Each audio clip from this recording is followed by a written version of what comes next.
Vamos lá, pessoal. Dando sequência, né? A gente está estudando a respeito dos empregados, né? A gente está estudando a respeito dos empregados. E agora, aula 5, direito de trabalho 1. Boa dia, boa tarde, boa noite, bom que você quiser. Direito de trabalho 1.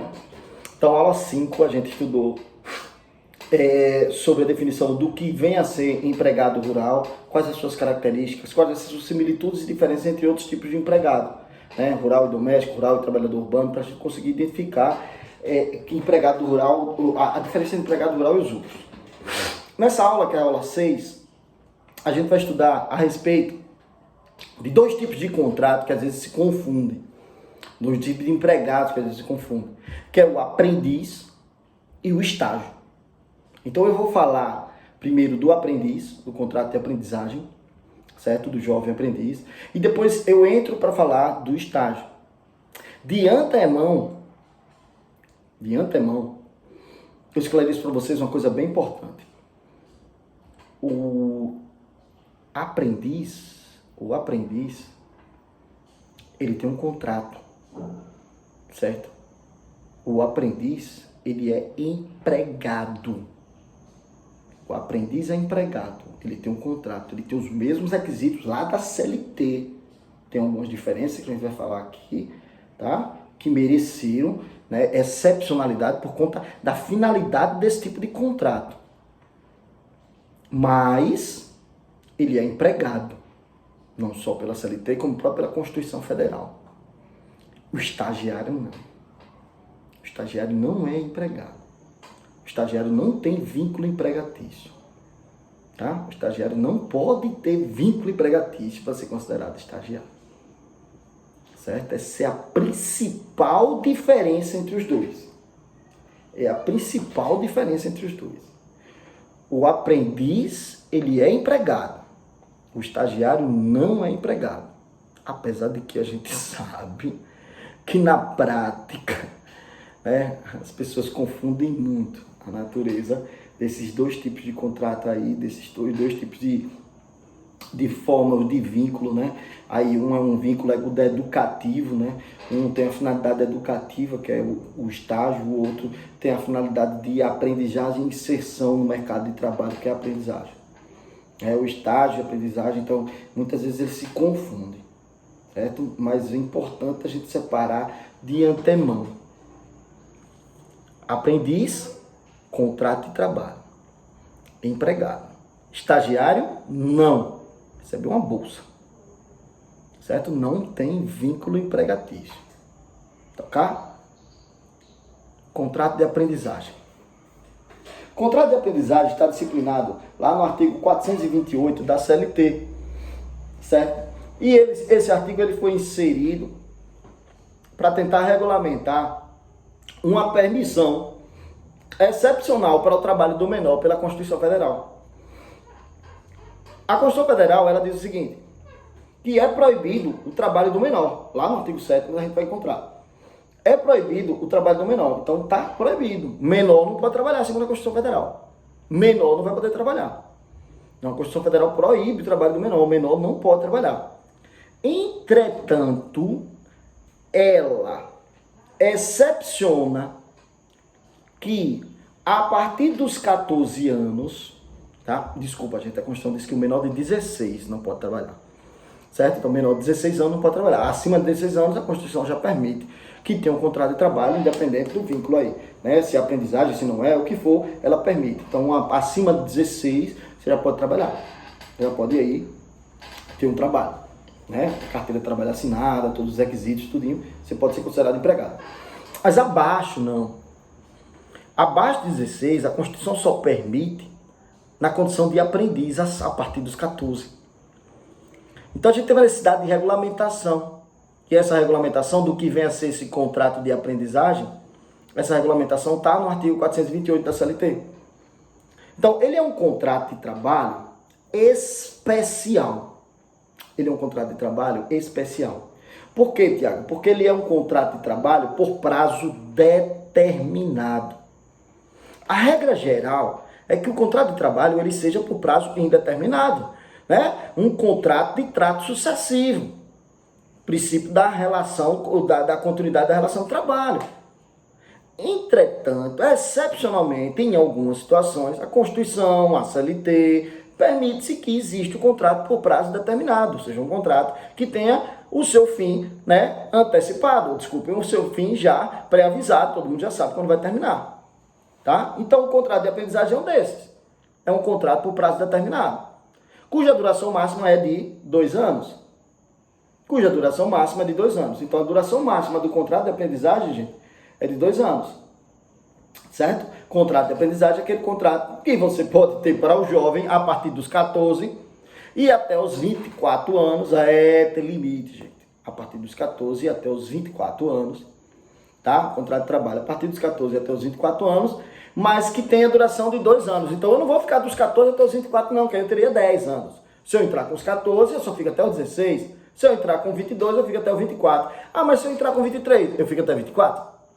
Né? Porque o prazo máximo é de 2, não é o prazo mínimo. Certo? O prazo máximo é de 2 anos. Tá? Então é um contrato, já é um contrato especial, contrato por prazo determinado. Quando eu falo que ele é um contrato por prazo determinado, é um contrato que só pode ser firmado por escrito. Né? É um contrato que só pode ser firmado por escrito. Então existe um regulamento, né? Aquele contrato pode ser feito de forma verbal, não. É um contrato que pode ser firmado por escrito. E que tem outro requisito.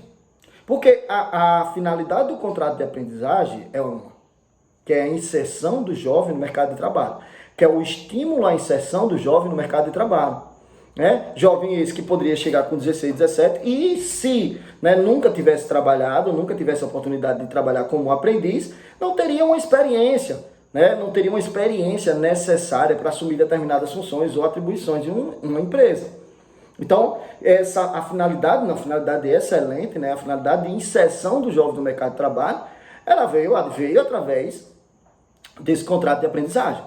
Então, um contrato muito importante, tá? Um contrato, e hoje em dia que a gente tem aí esse grande número de desemprego, né, de jovens desempregados, né, um contrato de trabalho que eles já adquiriam uma determinada experiência. Não, eu já fiquei 2 anos trabalhando como soldador, ajudando o soldador, enfim, na área industrial e tal, trabalhando na mecânica, na área mecânica, eu já fiquei... Beleza, já tem uma certa experiência, já vai saber lidar ali, né? E num futuro próximo pode ter garantido um trabalho. Essa é a finalidade desse contrato de aprendizagem. Então, prazo de 2 anos, né? Ah, porque é um prazo de 2 anos? Para dar oportunidade a outros. Para dar oportunidade a outros, né? Para que não fique eternamente como um contrato de trabalho de jovem aprendiz, né? Que seja contratado como um contrato de trabalho, né, definitivo, um prazo indeterminado, que lhe dê mais segurança, né, que lhe dê mais segurança e outras garantias que o contrato de trabalho de aprendizagem não tem, a exemplo do valor da alíquota do FGTS, que enquanto no contrato de trabalho normal é de 8%, no contrato de aprendizagem é de 2%. Então, há exemplo, certo? Então, a ideia é de que seja, sim, um curto período, um período suficiente para adquirir a aprendizagem, a experiência, a expertise, dar oportunidade para outro e partir para a futura contratação definitiva, certo? Então, um contrato especial. E ele é um contrato especial também na sua forma, né? Ele é escrita, como eu disse, e no seu requisito. Então, não é qualquer jovem aprendiz que, eu tenho 14 anos, já posso ser um jovem aprendiz. Não. Eu tenho um requisito, gente, que é o seguinte: ele deve estar inscrito num programa de aprendizagem e formação técnico-profissional metódica. Né? Programas esses que são fornecidos geralmente pelo SEST, SENAT, pelo Sistema S, tá? SENAI. Eles fazem esse programa, que é um programa para combinar o quê, Tiago? Combinar o estudo teórico com o estudo prático. Por isso que o nome é Programa de Aprendizagem e Formação Técnico-Profissional Metódica. Tá? Então eles combinam com esses contratos de aprendizagem o que viram na teoria em sala de aula. Então quem estuda, geralmente está estudando aí nesses colégios, né, instituições, o Sistema S, eles têm uma aula prática, eles têm uma aula teórica, têm aula práticas e tal, mas são estimulados para esses contratos, os contratos de aprendizagem, tá? Então até para quê? Para serem logo inseridos no mercado de trabalho e colocar em prática aquilo que já estudaram, aquilo que aprender, certo? Por isso que há necessidade, né, de inscrição desse jovem nesses cursos. Então, se o jovem não tiver inscrito nesses cursos, o contrato de aprendizagem ele não existe. Tá? Se eu não tiver essa formalidade, o contrato de trabalho, o contrato de aprendizagem não existe. Não existe. Não existe. Não é que essa instituição vai me levar. Eu tenho que estar fazendo o curso, eu tenho que estar inscrito. Eu tenho como jovem, eu tenho que estar inscrito lá. Certo? Eu tenho que estar inscrito na instituição. E hoje elas estão fazendo até por internet. Você pode fazer curso online, EAD e tal, depender da área. E aí você consegue, desde que você esteja ali, ser contratado como jovem aprendiz. Inclusive, há estímulos para os empregadores contratarem os jovens aprendizes. Estímulos fiscais, né? Estímulos fiscais, inclusive, para que eles contratem. Já que é um programa do governo federal, né? Essa inserção do jovem no mercado de trabalho. Então, há essa contrapartida do jovem em que está inscrito no curso de aprendizagem, né? Através de uma instituição, técnico, formal e tal, e do empregador, né? De ofertar. E do empregador de ofertar. Então, há essas duas necessidades, a gente tem essas duas obrigatoriedades aí, para que a gente tenha, né, a formalização do contrato de aprendizagem. Se faltar qualquer delas, vai ser um contrato de trabalho normal, não vai ser de aprendizagem. Tá? Então, se qualquer empregador quiser, não, você tem 14 anos, eu posso lhe contratar, vou assinar sua carteira, vou dizer que é jovem aprendiz. Espera aí, ele está inscrito no curso? Ele está inscrito no programa? Não está. E você, empregador, está inscrito no programa para dizer que você pode contratar, que você tem estrutura na sua empresa para contratar um jovem aprendiz, para receber um jovem aprendiz, para lhe passar, para lhe ensinar a ser inserido no mercado de trabalho? Não tenho, não estou. Então, infelizmente, esse empregador não pode contratar o jovem aprendiz. Tá? Então, o jovem aprendiz não é só porque é jovem que eu vou contratar, não. Eu tenho esses requisitos legais, né? Afinal de contas, eu vou ter uma flexibilização em determinados direitos trabalhistas, tá? Para quê? Para que, por contrapartida, o jovem seja inserido no mercado de trabalho. Então, essa flexibilização, diminuição de garantias de direitos é por parte da empresa para que o jovem seja inserido. Então, se não for, não é o contrato de aprendizagem.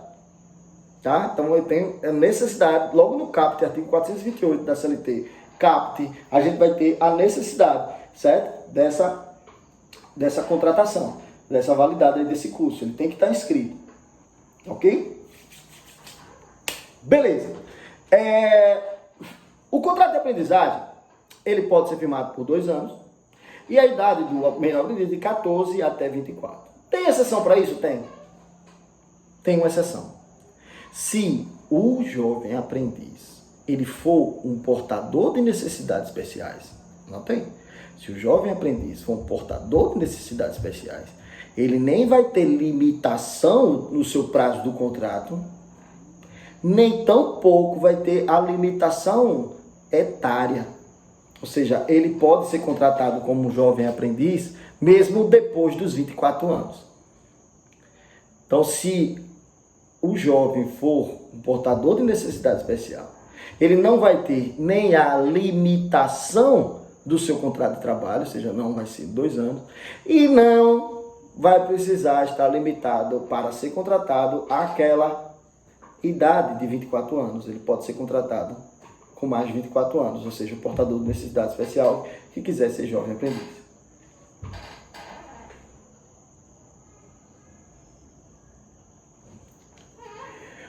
O aprendiz deve, como uma obrigação sua, demonstrar regularidade nas notas na sua instituição, ou seja, ele deve estar estudando, deve estar demonstrando.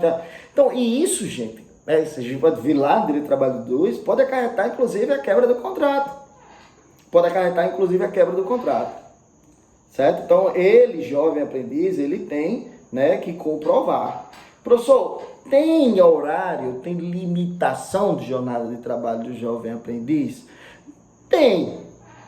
Tem que ser de acordo com o horário de trabalho lá da sua instituição de ensino, ou seja, tem que haver compatibilidade entre o horário de trabalho do jovem aprendiz e uma compatibilidade entre a sua instituição de ensino. Então, ele não pode trabalhar 10 horas por dia, por exemplo. Ele não vai poder trabalhar 8 horas, 9 horas, não vai. E vai estudar que horas? Já que eu tenho que ter a regularidade na presença. Então, eu tenho que ter essa compatibilidade também, certo? E o estágio? A lei de estágio já é um pouco diferente. É a lei de 2008, a mais recente, 11.788, lá de 2008. E ela já diferencia dizendo que não é um contrato de trabalho. E não é um contrato de trabalho. Tá? O estágio, o fato do estágio é de você prestar um serviço à sociedade, você adquirir um estagiário. De você ajudar aquele jovem na sua formação. Você ajudar o jovem na sua formação. Então não é um contrato de trabalho, já diferencia do contrato de trabalho. Você ajuda o jovem na sua formação. E no artigo 1º logo, a gente vai ver que ele vai ser desenvolvido dentro do ambiente de trabalho por estagiários que estejam no ensino médio, no ensino profissional, no ensino fundamental, tá? No ensino superior, seja um estágio obrigatório ou não. Eu tenho 2 tipos de estágio. Eu tenho estágios que são obrigatórios e estágios que não são obrigatórios. Aquele estágio curricular, aquele estágio que está fazendo parte do seu currículo é o chamado estágio obrigatório. Já aquele estágio que você vai, porque você quer já sem aprender, né, a parte prática do seu estudo teórico, sei o que abre vagas, geralmente processos seletivos, tal, empresa, área pública, esse é um estágio que não é obrigatório. Certo? Esse é o estágio que não é obrigatório. O estágio diferente, né? Tem alguns requisitos também. Primeiro, o jovem tem que estar matriculado, né, com frequência no ensino de educação de nível superior, de educação profissional, ensino médio e tal. Ele tem que estar ali, né, matriculado e com frequência demonstrar ali a sua frequência. Ele tem que celebrar um termo de compromisso. Aí, olha a diferença agora. 3 pessoas participam desse termo de compromisso celebrado no estágio. Olha, a aprendizagem não. Basta estar inscrito no programa que as 2 partes podem celebrar o contrato. Aqui eu tenho que ter a parte educando, quem está concedendo o estágio e a instituição de ensino. Então eu tenho o estagiário, eu vou ter a parte que está concedendo o estágio e a instituição de ensino. Então os 3 têm que firmar esse termo de compromisso. A instituição de ensino também tem interesse. Tem interesse em saber como seus estagiários, seus alunos estão participando. E quais são as empresas que estão ali celebrando esse tipo de contrato. Então é um termo de compromisso. Tá? É um termo que já foi estagiário aí e tal, sabe? Que tem que firmar esse termo de compromisso entre a faculdade, se for um estagiário de nível superior, a faculdade, a universidade, a parte que está concedendo o estágio e o estagiário. Um termo de compromisso de que os requisitos do contrato de estágio, dos requisitos do estágio, vão estar presentes. Vão estar ali presentes. Outra questãozinha é que tem que haver compatibilidade entre a atividade desenvolvida do estágio e aquela atividade que o educando está estudando. Né? Eu não posso contratar um estagiário de direito. Eu preciso de um estagiário de direito, tá? Para trabalhar no hospital, né? Para ajudar no hospital veterinário, por exemplo. Não há compatibilidade entre as 2 atividades. Você está querendo mascarar um contrato de trabalho. Então não há compatibilidade. Tem que haver compatibilidade, gente.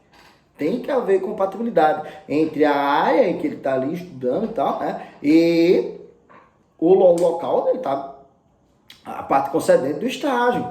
Se não houver uma bula aí, né? Vai ter uma bula. E geralmente o próprio Estado às vezes faz isso, né? O próprio Estado às vezes faz isso. Você pega estagiário, estou precisando de um estagiário de nível superior, aí não bota qual? De nível superior, aí não bota qual? Aí não tem termo de compromisso, porque só basta o estudante chegar lá e dizer que é de nível superior, né? Basta o estudante chegar lá, não, sou de nível superior, assina um contrato de estágio, sem validade jurídica nenhuma, né? Sem validade jurídica nenhuma, assina um contrato de estágio, eu estou estagiando. Tem escritórios que fazem isso também. Ou precisando de um estágio, um estagiário. Na minha época era assim. Todos os anos do estágio ele nem assinava nada. Chegava lá e, meu Deus, era uma esculhambação. Então,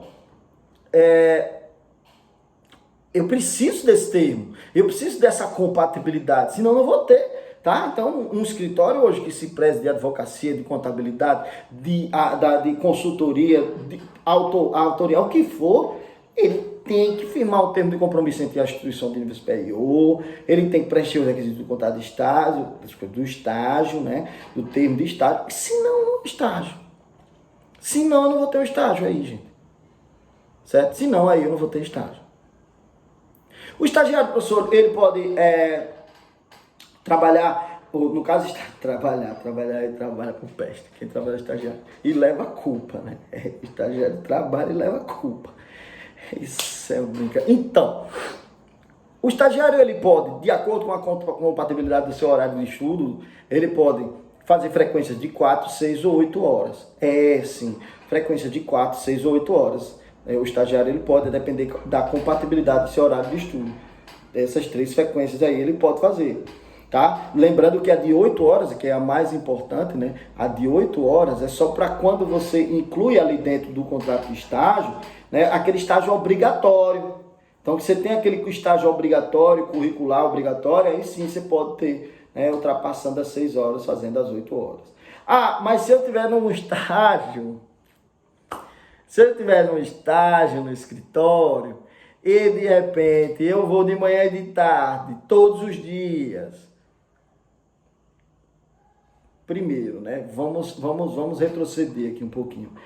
Há um termo de compromisso entre esse escritório, sua faculdade, né? Ou sua instituição de ensino superior profissional, o que for, e você, um termo firmado entre vocês 3? Não há, professor. Então, é o contrato de trabalho normal. Porque desrespeitados esses requisitos, tá? A própria lei está dizendo aqui no seu artigo 15, desrespeitados os requisitos do estágio, a gente vai ter informação do contrato de trabalho, porque todos os requisitos têm. Você vai ter pessoalidade, você vai ter onerosidade, às vezes sim ou não, mas vai ter, né, onerosidade, você vai ter subordinação, você vai ter não eventualidade, então você vai ter os requisitos do contrato de trabalho. Então, se não estiver preenchidos os requisitos do estágio, desfaz, tá? Desfaz e vira um contrato de trabalho normal. Beleza? Tá certo? Professor, mas e se for a própria administração pública que esteja desrespeitando esse estagiário, esse contrato de estágio? Como é que a gente faz?